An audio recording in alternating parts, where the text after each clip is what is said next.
1000 বছর এরকম ভাষণ কোথাও নাই।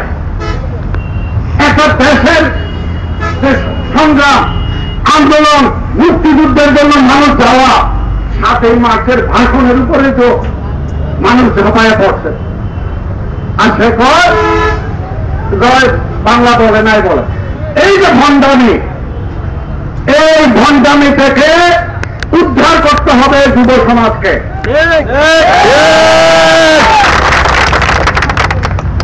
কারণ পত্রিকায় আমরা যাহা পড়ি তা বিশ্বাস করি, এটা সত্য না মিথ্যা যাচাই করার শ্রেষ্ঠ সময় কিন্তু যৌবনকাল।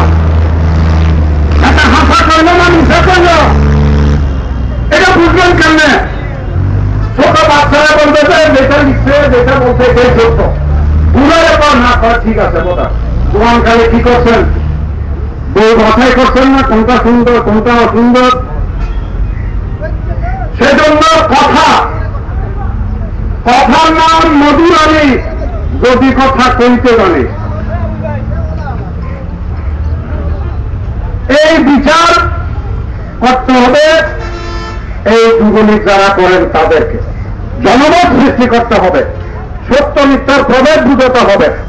আপনি ক্লাস 6-এ থাকতে মনে করছেন যে এটা সত্য, কিন্তু যখন ডিগ্রি পাস করলেন তখন মনে হচ্ছে সমান এটা তো ঠিক না।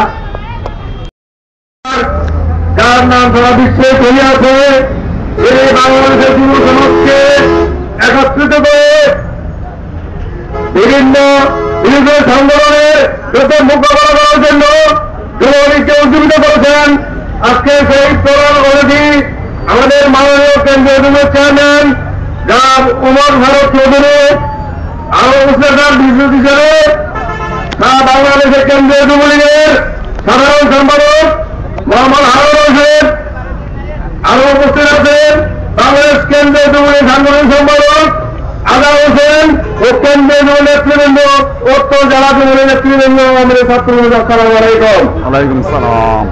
আমি মুরাদুল পক্ষ থেকে আমাদের কেন্দ্রীয় দলকে ধন্যবাদ অভিনন্দন জানাচ্ছি। আমার সেই ভাষা নাই, কি ভাষা দিয়ে অভিনন্দন জানাবো।